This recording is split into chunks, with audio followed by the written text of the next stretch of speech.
Boa noite a todos. Vamos iniciar o nosso culto do Evangelho no Lar, que nós realizamos aqui no grupo de estudos Filhos no Milênio e também veiculamos na internet. Então, nosso objetivo aqui, além do estudo que nós realizamos, é divulgarmos, como se realiza, como se faz o culto do Evangelho no Lar, para aqueles irmãos que estão assistindo, ou que queiram assistir e que queiram aprender, possam aprender de uma maneira geral como é feito um culto do Evangelho no Lar, para que possam replicar, para que possam reproduzir nas suas casas.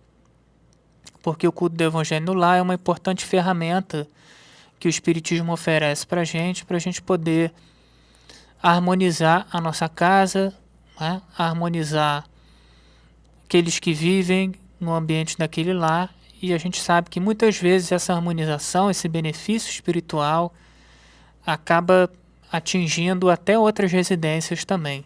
Tudo a partir do culto do Evangelho no Lar, que é muito simples.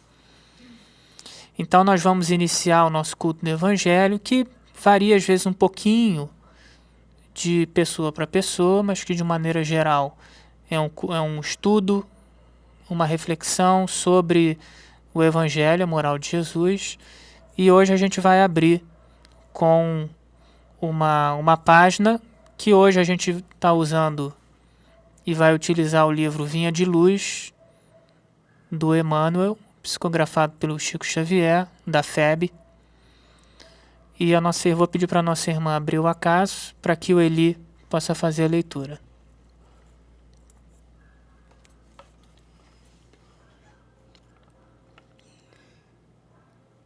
Cães e coisas santas. Não deis aos cães coisas santas. Isso está em Mateus, capítulo 7, versículo 6. Certo, o cristão sincero nunca se lembrará de transformar um cão em partícipe do serviço evangélico, mas, de nenhum modo, se reportava a Jesus a afeição literal da sentença. O mestre, em lançando o apelo, buscava preservar amigos e companheiros do futuro contra os perigos da imprevidência. O Evangelho não é somente o escrínio celestial de sublimes palavras, é também o tesouro de dádivas da vida eterna. Se é reprovável o desperdício de recursos materiais, que não dizer de responsabilidade na aplicação das riquezas sagradas. O aprendiz inquieto na comunicação de dons da fé às criaturas de projeção social pode ser generoso, mas não deixa de ser imprudente. Porque um homem esteja bem trajado ou possua larga expressão de dinheiro, porque se mostre revestido de autoridade temporária ou se destaque nas posições representativas da luta terrestre, isto não demonstra a habilitação dele para o banquete do Cristo. Recomendou o Senhor seja o Evangelho pregado a todas as criaturas. Entretanto, com semelhante advertência, não espera que os seguidores se convertam em demagogos contumazes e, sim, em mananciais ativos do bem a todos os seres, através de ações e ensinamentos, cada qual na posição que lhe é devida. Ninguém se confia à aflição para impor os princípios evangélicos nesse ou naquele setor da experiência que lhe diga respeito.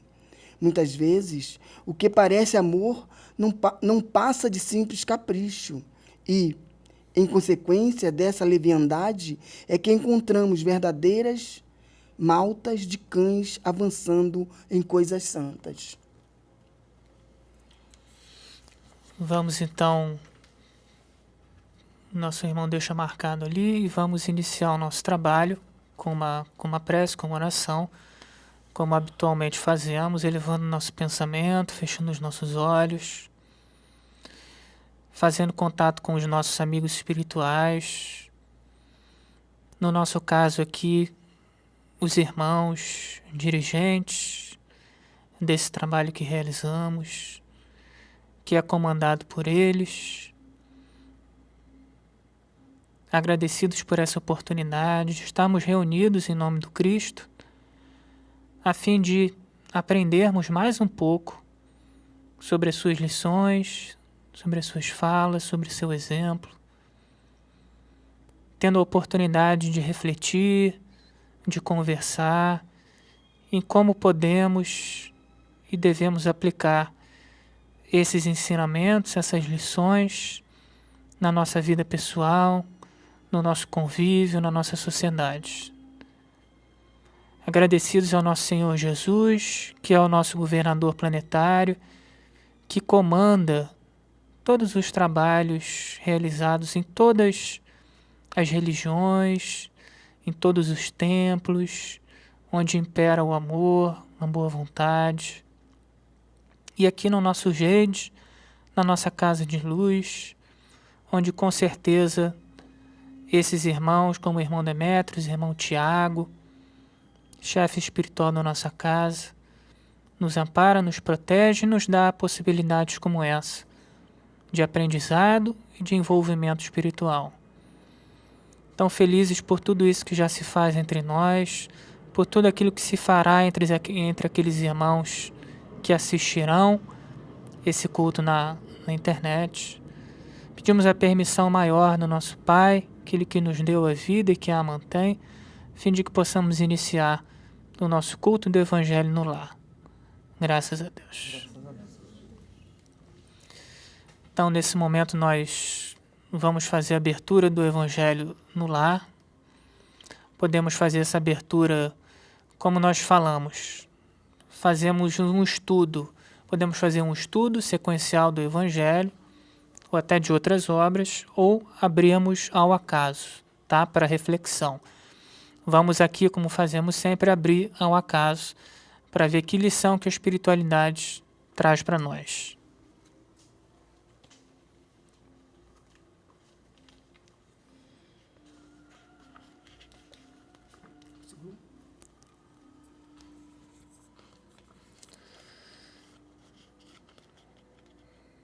O capítulo que caiu para nós aqui foi o capítulo 23, chamado Estranha Moral. E o item chamado Abandonar Pai, Mãe e Filhos. Item 4. Aquele que houver deixado pelo meu nome sua casa, os seus irmãos ou suas irmãs, ou seu pai ou sua mãe, ou sua mulher ou seus filhos, ou suas terras, receberá o cêntuplo de tudo isso e terá por herança a vida eterna. São Mateus, capítulo 19, versículo 29. Item 5. Então disse-lhe Pedro: quanto a nós, vês que tudo deixamos e te seguimos. Jesus lhe observou: digo-vos em verdade que ninguém deixará pelo reino de Deus sua casa ou seu pai ou sua mãe, ou suas irmãs, ou seus irmãos, sua mulher ou seus filhos, que não receba já neste mundo muito mais, e no século vindouro a vida eterna. São Lucas, capítulo 18, versículos 28 a 30. Item 6. Disse-lhe outro: Senhor, eu te seguirei, mas permite antes disponha do que tenho em minha casa. Jesus lhe respondeu: quem quer que, tendo posto a mão na charrua, olhar para trás, não está apto para o reino de Deus. São Lucas, capítulo 9, versículos 61 e 62. Sem discutir as palavras, deve-se aqui procurar o pensamento, que era evidentemente este: os interesses da vida futura prevalecem sobre todos os interesses e todas as considerações humanas, porque esse pensamento está de acordo com a substância da doutrina de Jesus, ao passo que a ideia de uma renunciação à família seria a negação dessa doutrina. Não temos, aliás, sob as vistas, a aplicação dessas máximas no sacrifício dos interesses e das afeições de família aos da pátria? Censure-se porventura aquele que deixa seu pai, sua mãe, seus irmãos, sua mulher, seus filhos, para marchar em defesa do seu país? Não se lhe reconhece, ao contrário, grande mérito em arrancar-se as doçuras do lar doméstico, aos liames da amizade, para cumprir um dever? É que, então, há deveres que sobrelevam a outros deveres. Não impõe a lei à filha a obrigação de deixar os pais para acompanhar o esposo? Formigam no mundo os casos em que são necessárias mais penosas separações. Nem por isso, entretanto, as afeições se rompem. O afastamento não diminui o respeito, nem a solicitude do filho para com os pais, nem a ternura destes para com aquele. Vê-se, portanto, que mesmo tomadas ao pé da letra, excetuado o termo odiar, aquelas palavras não seriam uma negação do mandamento, que prescreve ao homem honrar a seu pai e a sua mãe, nem do afeto paternal. Com mais forte razão, não o seriam se tomadas segundo o Espírito.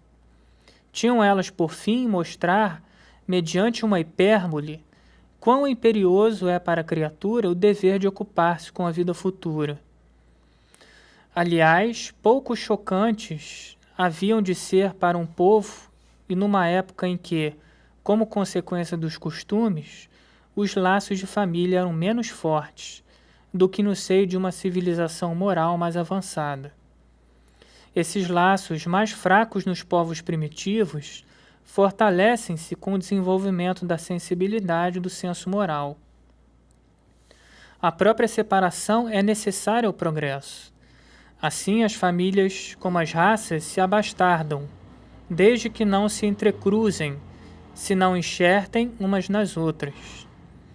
É essa uma lei da natureza, tanto no interesse do progresso moral quanto no do progresso físico. Aqui as coisas são consideradas apenas do ponto de vista terreno. O Espiritismo nos faz ver de mais alto, mostrando serem os do espírito e não os do corpo os verdadeiros laços de afeição. Que aqueles laços não se quebram pela separação, nem mesmo pela morte do corpo, que se robustecem na vida espiritual, pela depuração do espírito. Verdade consoladora, da qual grande força aurem as criaturas para suportarem as vicissitudes da vida. Capítulo 4, número 18, capítulo 14, número 8. Essa página que a espiritualidade trouxe para nós hoje faz parte de um capítulo do Evangelho cujo título é Estranha Moral. Por que estranha moral? Porque mesmo naquela época e até hoje em dia, determinadas palavras de Jesus não foram entendidas como se deveriam.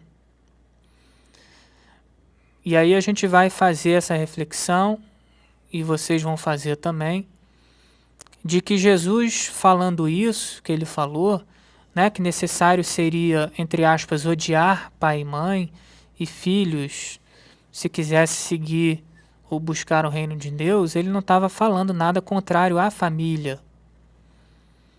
Mesmo porque ele viveu, como a gente sabe, né, a vida familiar. Até onde ele pôde, ele viveu a vida familiar.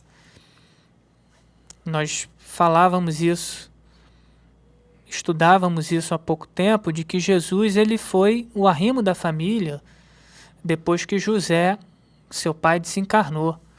Jesus sustentou a família, sustentou, né, os seus irmãos, a Maria, sua mãe, até o momento em que ele assumiu, né, a sua condição de missão, de Messias. Então ele trabalhou, aprendeu o ofício com José, o pai dele, e trabalhava sustentando a família depois que José desencarnou. Então ele não poderia falar contra a família, né? Mesmo porque, se ele falasse contra a família, estaria falando contra a sua própria religião, que era o judaísmo, que prega que, né, os seus adeptos devem honrar pai e mãe. Isso está nos mandamentos. Então Jesus não falaria contra. Só que ele fazia essa, como diz o Evangelho segundo o Espiritismo, essa hipérbole, esse exagero, para a gente compreender, para a gente entender, e eu penso que isso serve até hoje, de que a partir do momento em que a gente decide pelo caminho espiritual, pela nossa espiritualização, pela nossa moralização, que essa é uma decisão, né, e uma continuidade dessa decisão que a gente precisa confirmar, afirmar todo dia, isso não depende do outro, necessariamente. Isso não depende do meu pai, da minha mãe, da minha esposa, do meu marido, isso depende de mim. A partir do momento em que a gente decide, né, que a gente vai seguir um caminho melhor, que a gente vai se moralizar, que a gente vai se espiritualizar, que a gente quer, por exemplo, fazer a caridade, trabalhar na caridade, sermos médiuns, né, trabalharmos como os médiuns, nós precisamos, muitas vezes, fazer as nossas escolhas em detrimento das outras pessoas. Não no sentido de abandonar, não no sentido de deixar de lado, mas que a gente vai precisar enfrentar muitas questões referentes ao que os outros gostariam que nós fizéssemos, ao que os outros achariam que seria melhor para nós. E a gente precisa afirmar o que a gente quer, né? Muitas vezes a gente primeiro precisa afirmar para a gente mesmo. Então, com certeza, Jesus não estava falando nada contra a família, mas que há um determinado momento em que a gente, quando coloca o que é a nossa prioridade, que é o mais importante para a nossa vida, quando a gente elege isso, como ele falou, né? Buscai primeiro o reino de Deus e as suas coisas, depois as outras vão ser acrescentadas. Todas as outras coisas tomam um valor relativo. Isso é uma questão para a gente refletir, né, para a gente pensar, e a gente vai abrir para todo mundo falar. Mas eu tenho certeza absoluta que Jesus não estava falando contra a família, que Jesus não estava falando assim, você quer seguir o caminho espiritual? Deixa a sua família de lado. Não era isso que Jesus estava propondo.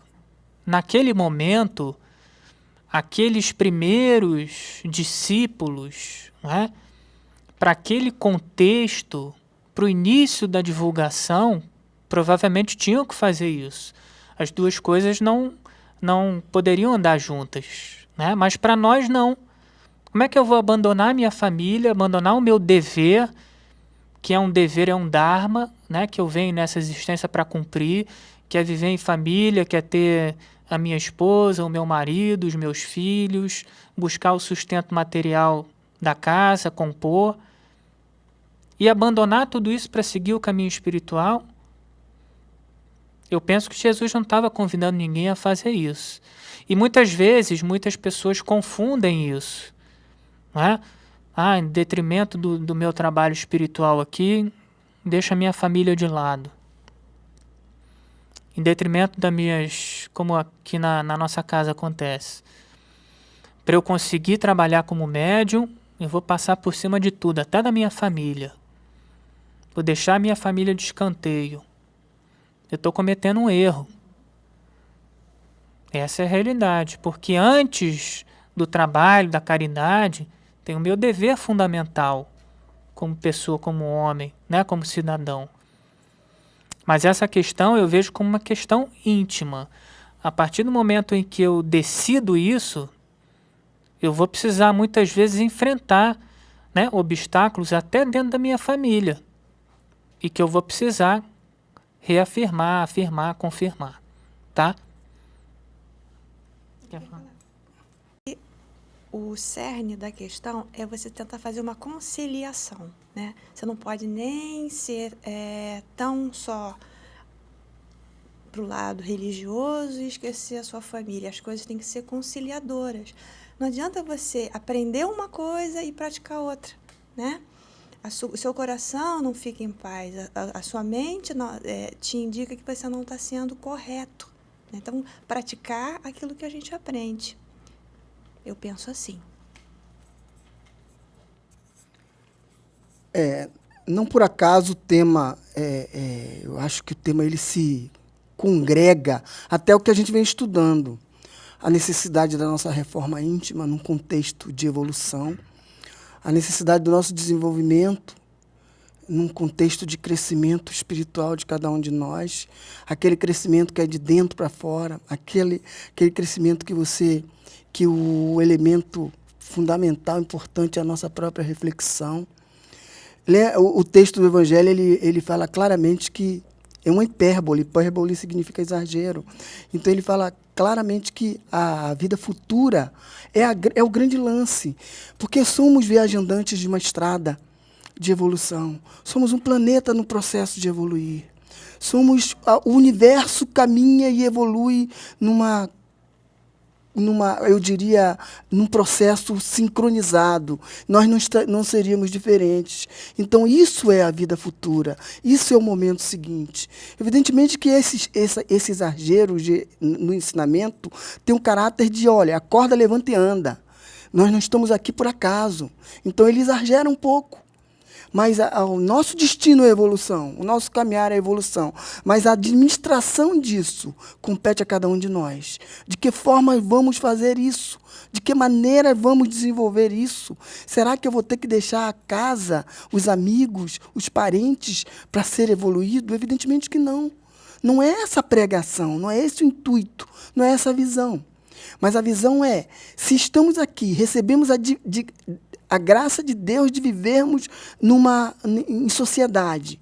Então, que a gente saiba, tenha a sabedoria mínima de conviver com essa sociedade e buscar, de alguma forma, se evoluir, buscar, de alguma forma, se preocupar com a vida futura, mas não só com a gente, com aquele que está do lado, com aquele outro que precisa, com aquele outro que não entende direito.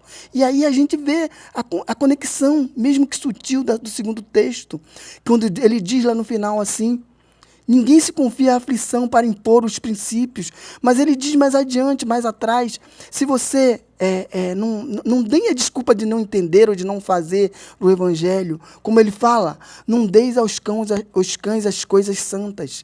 Se ainda não está no momento, a gente segue a trajetória, outros virão para a nossa ajuda, para participar de nossa vida. Mas o importante, eu vejo como muito importante, o que seremos amanhã? Como estaremos agindo amanhã? O que faremos amanhã de melhor? Será que o amanhã não é o resultado, não é uma causa, eu diria, uma consequência, aliás, de hoje? Esse é que é o grande olhar da gente. Será que o amanhã, o novo amanhã que se vislumbra para a gente, não é o que a gente exatamente faz hoje? Será que amanhã não estaremos tendo atitudes diferentes da que tivemos hoje, pelo nosso próprio desenvolver e crescer? É nisso que precisamos olhar. É sempre estar atentos a como será o amanhã. Mas tendo a consciência de que esse amanhã, esse palmilhar de caminho do momento seguinte, será exatamente aquilo que construímos hoje. Será exatamente aquilo que fizemos hoje para nós e para todos. Então, não há exagero. Há um alerta na minha forma de ver. Não há o que vai ficar para a gente aí como uma visão mais abrangente é que precisamos nos modificar, precisamos nos empenhar, precisamos nos disciplinar, precisamos buscar fazer melhor a cada instante, seja da forma que for. Mas eu errei ontem, tudo bem. Amanhã, provavelmente com a consciência, com a nossa reforma íntima, como é o nosso estudo, estaremos errando muito menos e caminhando muito melhor, porque a qualidade da estrada está associada àquilo que praticamos e fazemos. A qualidade da nossa caminhada está associada a isso. Então, quando ele falou dessa forma, será que eu preciso deixar a minha família? Se em algum momento for necessário deixar um pouco a família, que a gente deixe, vai lá e faz o que tem que ser feito e volta. Mas a família é um núcleo importante e fundamental para o próprio desenvolvimento, para o próprio crescimento de cada um de nós. Então, não, é o que o Caio falou, se não me engano, no último evangelho. Ninguém vai chegar a uma conclusão específica e definitiva daquilo que está sendo estudado. Mas todos podemos ter uma visão mais abrangente, mais holística daquilo que está sendo estudado. E é isso que se quer que fique na noite de hoje com essa mensagem que os amigos espirituais têm deixado para a gente. Alguém? Alguém gostaria de falar? Eu vejo também, assim como conforme a gente vai falando, né, a espiritualidade vai inspirando e trazendo outras ideias para que a gente possa estar refletindo. Isso também está um pouco mais vivo na minha cabeça, na minha mente, porque nesse sábado eu participei do estudo de uma palestra para os jovens que a gente tem aqui, chamado Papo Reto, um trabalho específico, né, de transmissão de conhecimento, doutrina, evangelho para os jovens, grupo jovem. E a gente falava exatamente sobre família. E a gente trazia essa reflexão de como a família é importante, né? Que a família, para nós, cumpre um papel fundamental na nossa evolução espiritual, na nossa evolução, na nossa melhoria como seres humanos, não é? E que nenhum de nós, provavelmente nenhum de nós até aqui, pode ainda abdicar do núcleo familiar, de viver no núcleo familiar.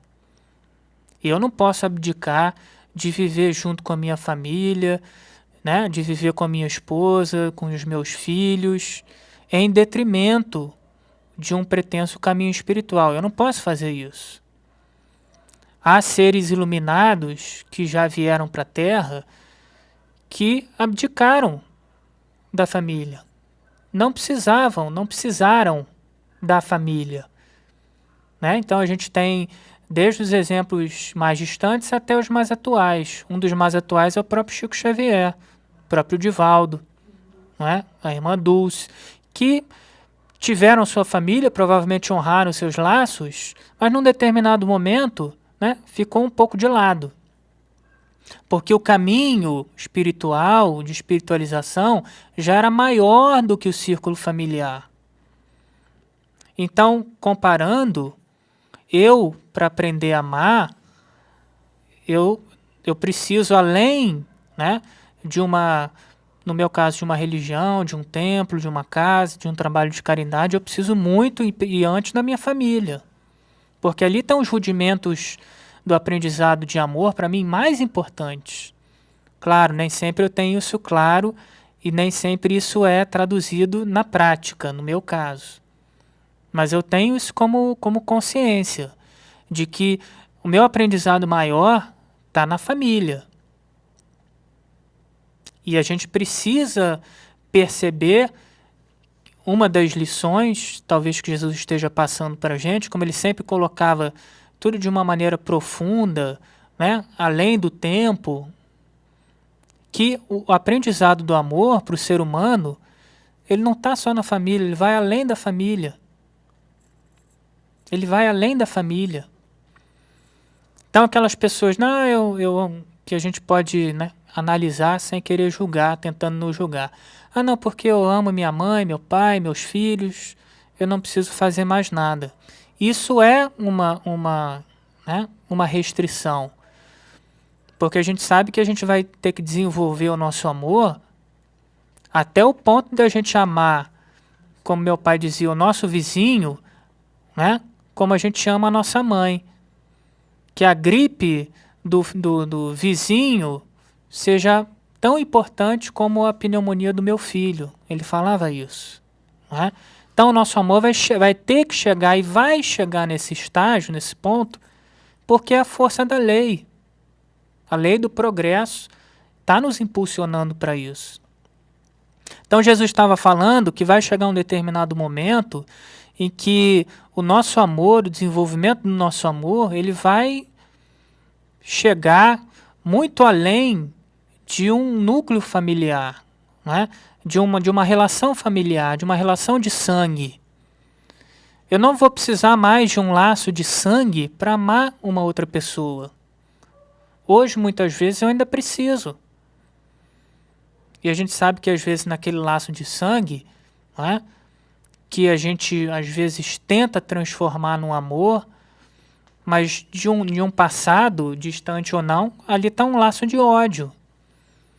E que agora, pela força do sangue, não, ele é do meu sangue. Aí, entre aspas, eu me vejo no dever de amar. E muitas vezes consigo começar a amar. Não como eu gostaria, porque a força do sangue, da consanguinidade faz isso, junto com o esquecimento do passado e tudo mais. Mas Jesus estava dizendo para a gente o seguinte, olha, vai treinando na família, você vai reencarnar muitas e muitas vezes ainda na família para aprender o que é o amor, mas vai observando também que vão ser dadas oportunidades para você amar além do núcleo familiar. Então, por exemplo, no tempo religioso, como aqui no GEID, a gente faz isso. A gente exercita o amor para pessoas que a gente não conhece, entre aspas, né? Que a gente nunca viu, entre aspas. Aí a gente recebe aquela pessoa para dar um passe, né? No caso do médium, e ele, entre aspas, precisa passar toda a sua energia com amor de uma pessoa que ele nunca viu. Esse é um exercício de amor, né? Que fala como Jesus, que dá um exemplo de como Jesus está colocando aqui. Que a gente já precisa fazer e pode fazer. Né? A gente indo numa caravana, tentando amar uma pessoa, né? Exercitar o nosso amor com uma pessoa que está num abrigo, que está num asilo, que está numa colônia de rancenianos, ou um irmão que mora nas ruas. Às vezes a gente consegue naquele momento amar aquela pessoa tanto quanto a gente ama um familiar nosso. Isso é, né, uma evolução, isso é um ganho para a gente. Então Jesus estava, como ele falou, alertando a gente, eu penso, né, também nesse sentido assim, olha, vai se preparando, porque você vai ter que, além da família, a família é o seu dever de amor, é o seu núcleo mais importante de aprender e de exercício do amor. Mas vai além, vai ter que ir além. Vai transpor isso, com certeza. E aí, complementando até que o Caio não falou nenhuma vez a palavra família universal, ele deixou para mim, nós estamos num jogo treino para que um dia não precisamos mais viver especificamente na família consanguínea, mas estarmos preparados, estarmos prontos para vivenciar a família universal em si. A família universal é exatamente, como ele falou no início, aquela gripe do vizinho, que é a nossa doença maior. Quando a gente já tem essa preocupação, a gente já tem uma visão disso. E aí eu quero dentro disso, dentro dessa conceituação, eu diria que o GEID, eu sempre começo minhas palestras assim, dizendo que o GEID é uma escola, dizendo que o GEID é um hospital. E aí eu me atrevi a dizer, quem falou isso para a gente foi o irmão Demétrios, numa das JAEGs, que o GEID é uma escola, é um hospital, e eu aí me atrevi, e até perguntei ele, eu estou errado? Ele falou não. E o GEID também é um laboratório. O GEID é uma escola porque aqui a gente desmistifica, a gente aprende, a gente entende, sabe de onde, começa a entender a nossa origem, começa a compreender qual será o nosso futuro. Começa a desmistificar. Não vou viver tudo numa vida só, porque eu tenho a vida do processo de crescimento, as diversas vidas necessárias. Ele é um hospital porque aqui, todas as vezes que participamos de um trabalho, todas as vezes que estamos na casa de Demétrios, a gente está recebendo alguma coisa e nem se percebe. A gente está efetivamente sendo bulinado o nosso organismo espiritual e não se percebe. E sempre os trabalhos espirituais são assim. Quando a gente vai lá e faz o passe para um irmão nosso, que a gente não conhece, já é um princípio do conceito de amar indistintamente, mas também é um caminhar da família universal. Mas a gente, nesse momento, estamos dentro de um hospital, doando e recebendo, sem sombra de dúvida. Aí eu fui um pouquinho mais adiante dizendo, nós somos também um laboratório, porque essa é a contextura da doutrina espírita. Fora da caridade não há salvação, e aqui a gente aprende gratuitamente como fazer a caridade e a importância da caridade. Tanto aprende na teoria o que é caridade, qual o conceito de caridade, como aprende e sabe que e começa a fazer a caridade. A doutrina espírita nem o jeito diz, faça caridade aqui ou ali. Faça caridade onde ela se apresentar, porque esse é efetivamente o caminhar da família universal. Ajude aquele que precisar, independente disso, porque é aí que estamos palmilhando o caminho do nosso próprio crescimento, do nosso próprio desenvolvimento.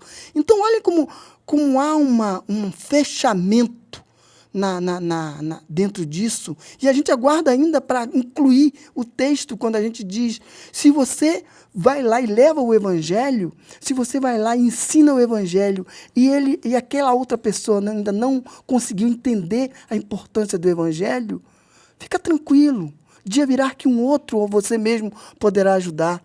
Mas todas essas ações, todos esses diversos caminhos, efetivamente a nossa própria vida futura, o nosso próprio crescimento.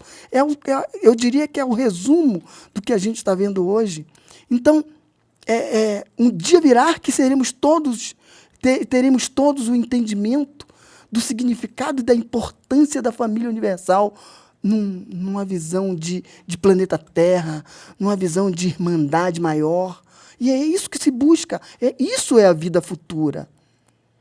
Isso é um caminhar, eu diria, em direção à evolução. Isso é o nosso próprio crescimento.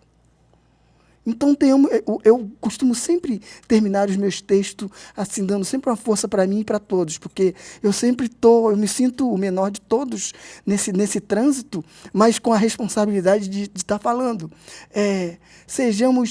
Tenhamos calmas, tenhamos consciência, não desanimemos, estejamos fortes, sejamos solidários. Vamos, a cada dia, desempenhar mais, desenvolver mais essa dinâmica de amar e do amor, para que a gente possa, efetivamente, vislumbrar a família universal logo ali. Porque o tempo de Deus é muito diferente do nosso tempo. Quando a gente acha que é muito longe, está pertinho. O amanhã será diferente, será melhor. Quem sabe, né? Depende de nós. Alguém quer falar alguma coisa, por favor? Contribuir. Por favor. Eu não estou preparado para falar. Nenhum de nós. Para nós é muito mais simples, né, falar do que fazer. Para todos nós. Muito, muito. Tanto que, né, a gente, não por acaso, eu e o Eli, que temos aqui, estamos hoje com essa função também de ser expositor, né, divulgador da doutrina, do evangelho. Para nós, às vezes, é um peso, né? Eu digo por mim, falar, por exemplo, de evangelho. Porque a gente não consegue traduzir tudo que a gente fala em prática. E a gente vive uma ansiedade, né? Vive uma frustração, porque não dá, não tem como. Senão a gente não estaria reencarnado numa família, com aquilo tudo que a gente está aprendendo. E essa mensagem daqui também me chama a atenção, né, de abertura, que é na Cães e Coisas Santas, referente àquela passagem de Jesus, que a gente leu aqui, não deis pérola aos porcos, que muitas vezes nessa ansiedade, né, que eu tenho que fazer, que eu descubro que a caridade né, porque muitas vezes a gente mal entende essa frase do Espiritismo, fora da caridade não há salvação. Muitas vezes no início a gente não entende nem o que é caridade, nem o que é salvação. E fica muito confuso, né? Porque a gente acha que caridade é a gente, muitas vezes, como está aqui na mensagem, falar para as pessoas, fazer para as pessoas, independente se elas querem ou não receber ou ouvir. Que a gente tem que fazer, que a gente está buscando a salvação. Ou a gente está buscando o céu, seja o que for. E muitas vezes a gente atropela o outro. Muitas vezes a gente mete os pés pelas mãos. Então Jesus estava alertando aqui para a gente ter cuidado, para a gente ser previdente, que a gente não vai mudar o outro, né? A fórceps, a gente não muda ninguém. A gente consegue atuar no outro, tocar o outro, muito mais com o que a gente é, do que com o que a gente faz.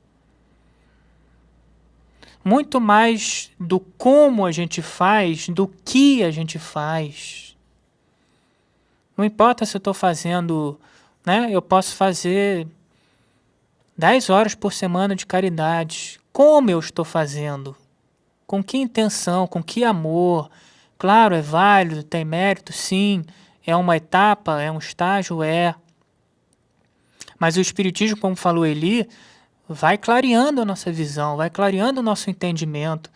Vamos observar também como eu estou fazendo, de que maneira eu estou fazendo. Eu estou impondo, eu estou forçando? Porque não tem por que eu fazer isso. Se eu não consigo fazer tudo que eu estou falando, por que eu vou falar para mudar o outro? Por que eu vou agir para mudar o outro? Não, eu faço o bem que eu posso, na medida que eu posso. E com o meu entendimento, com a minha, né, o desenvolvimento também da minha sensibilidade, com o desenvolvimento da minha intelectualidade, do conhecimento, eu vou observando como ser melhor útil, como ser mais eficaz. Às vezes não é um sermão que vai tocar, são algumas palavras. A gente vê isso, por exemplo, na desobsessão. Aquele irmão que está lá, que o doutrinador, o médium doutrinador está lá, e aquele irmão que está lá falando o que ele quer falar, passando a mensagem dele através do irmão incorporador. Às vezes não é um discurso ou várias citações de evangelho, ou um discurso longo que vai tocar aquele irmão. É o como você fala, é o magnetismo que você coloca, é o amor que você coloca na sua palavra. Aquilo vai tocar aquele irmão. Aquilo vai atingir o objetivo. Né? A gente acha às vezes que a quantidade é a mesma coisa, é o mesmo princípio que a gente tem em outros ensinamentos do Evangelho, de que a gente falando muita coisa, né, numa oração, por exemplo, que a gente vai conseguir algum resultado. Como Jesus falou, não fazeis como os gentios que usam vãs repetições. Né? Ele falou, vai para o teu quarto, vai e ora em secreto, que Deus vai te ouvir, vai te responder em secreto, em segredo. Então não é a quantidade de coisas que a gente fala, que a gente pede. Não é? É o mesmo princípio, não é a quantidade de coisas que a gente faz que vai me mudar. Não é a quantidade de caridade que vai me mudar. Porque que salvação é essa que os Espíritos falaram? Que Kardec falou, fora da caridade não há salvação. Que salvação é essa? Fora da caridade eu não salvo outro, mas alguém salva alguém? Agora, se você não desenvolver o amor, né? Aliás, a única maneira de você, o único caminho que existe é você desenvolver o amor. É você buscar o amor por você, pelo outro, compartilhar o amor. Fora disso, não existe caminho, não tem outro caminho. Então essa salvação talvez seja nesse sentido, né? Que a gente não vai mudar o outro, a gente não salva o outro. Tá? Só mais uma reflexão. Eu queria fazer uma reflexão sobre isso. É aquilo que a gente sempre fala, não é uma reflexão conclusiva. Fora da caridade não há salvação. É a nossa própria... A salvação aí é um sentido muito figurado, porque as coisas que a gente faz na vida, aquilo que a gente ajuda, o ouvido que a gente dá para o outro, a vez que a gente dá, o silêncio que a gente faz, a palavra que a gente deixa, a atenção, Tudo isso faz parte, é o que ele falou, que o Caio falou, não é só você dar o alimento. E essa salvação está muito associada a nós mesmos também, se a gente parar para pensar. Quando a gente se preocupa em fazer para o outro, quando a gente busca o bem do outro, a gente entra num estado de espírito melhor. A gente tem uma qualidade espiritual melhor, a gente vibra numa frequência melhor. E aí é aquele que sempre Jesus falava dos reinos dos céus. Essa salvação exatamente é a possibilidade que a gente tem de alcançar esse reino dos céus que é interior, que está dentro de nós. É a possibilidade que a gente tem entendendo da condição de fazer o bem, de fazer seja qual for a caridade, o quão aquela qualidade é importante muito mais para nós. Não é a caridade que se faz, eu gosto muito de falar assim, é muito mais benéfico aquele que faz a caridade do que aquele que recebe a caridade. E aí está o grande lance das moradas, dos diversos endereços que Jesus falava. A casa do Pai tem muitas moradas. Quanto a caridade, olha só como é muito legal essa lógica do Espiritismo. A caridade que se faz, a reforma que se faz em si mesmo. Porque não parece, mas quando a gente faz a caridade, a gente de alguma forma já é resultado da nossa própria reforma íntima, se a gente parar para pensar. Porque quando a gente começa a se entender, começa a se compreender, nós mesmos em relação a nós, e nós em relação a todos, a gente começa a vislumbrar, a ter uma visão diferenciada daquilo que tínhamos antes. E aí não está associado ao homem novo e ao homem velho. Somos um novo ser, somos um ser melhorado. E por que isso e para que isso? Precisamos entender que estamos encarnados para ter experiências no processo de crescimento e evolução de cada um diferenciadas do momento do desencarnado. Sempre é um resultado atrás do outro, eu ouso dizer. Porque o momento seguinte à vida encarnado é a vida desencarnada, é o espírito desencarnado. E onde estarei, eu te pergunto, onde estaremos no plano do espírito, no plano espiritual, quando já buscamos a nossa reforma íntima, quando já buscamos fazer a caridade, quando já damos o nosso ouvido, quando já damos a nossa palavra de consolo? Onde estaremos no plano dos desencarnados? Uma morada melhor, com certeza absoluta. Não porque é uma barganha, não que seja uma barganha, mas é o nosso estado de consciência, é o nosso estado de espírito que nos leva a isso. É a nossa consciência que é o nosso juiz. Lembram daquele momento que se diz que as leis estão escritas em nossas consciências? Então são esses momentos. A gente já sabe da importância de nos mudarmos como ser humano. Sabemos da importância da caridade. E a nossa mudança, ela é sim tem o reflexo na caridade. E amanhã, aí vem o núcleo do nosso estudo, que é a vida futura. Amanhã teremos uma vida melhor, uma vida diferenciada. Amanhã, no plano da encarnação, teremos a família universal em si. A gente amando sem nenhuma dificuldade. Porque muitos de nós ainda têm dificuldade de amar. Amanhã também, quando vivermos a verdadeira vida, que é a vida do Espírito, estaremos vivendo numa condição, num estado de espírito melhor. Mas tudo e todas as coisas estão em nossas mãos. Estão em nós. Somos nós os nossos próprios gestores. Somos nós os responsáveis pelo amanhã.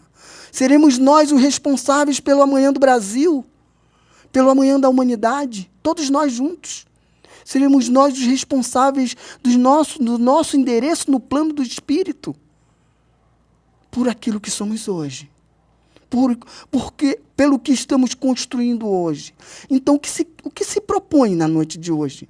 Que busquemos construir. Volto a repetir uma frase que é do Chico Buarque de Holanda. Tijolo por tijolo, num desenho mágico das nossas próprias vidas, para que o amanhã e no amanhã tenhamos um endereço melhor. Teremos uma vida muito melhor. Possamos viver muito melhor do que vivemos hoje. Mas muito mais do que isso, possamos, todos juntos, irmanados, ter a consciência de que somos efetivamente irmãos, de que somos efetivamente uma família, de que a dor do Caio é a minha dor, de que a sua dor é a minha dor, e assim sucessivamente. É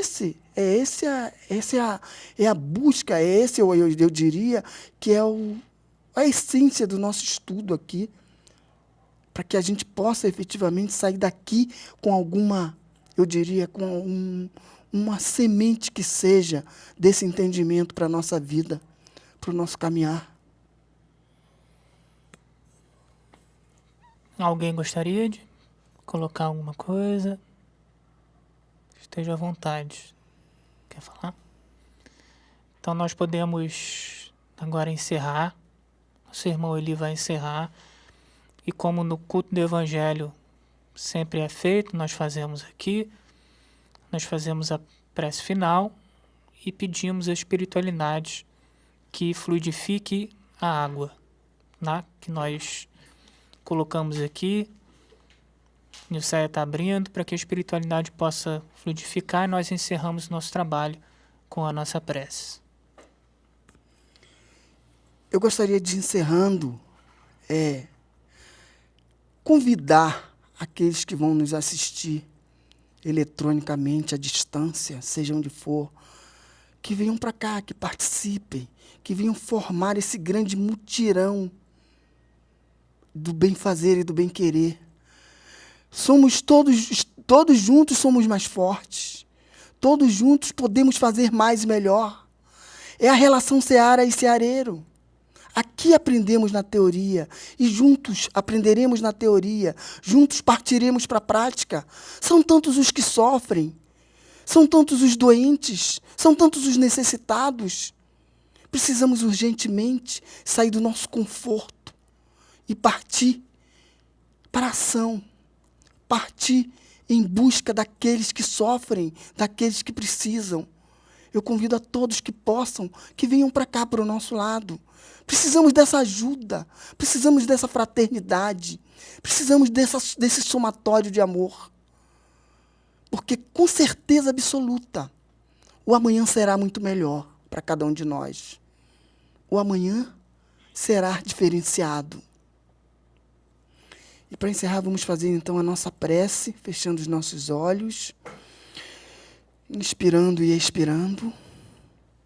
Agradecemos a Deus pela oportunidade divina de estarmos na casa de Demétrios.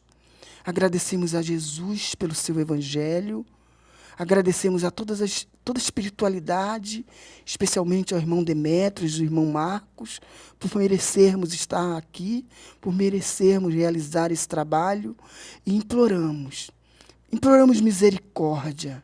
Misericórdias ao nosso país, misericórdias para cada um de nós, misericórdias com os que sofrem, misericórdia aos necessitados. Senhor Jesus, tenha misericórdia daqueles que estão nesse momento num leito de dor. Tenha misericórdia daqueles que estão com a privacidade da liberdade numa cadeia.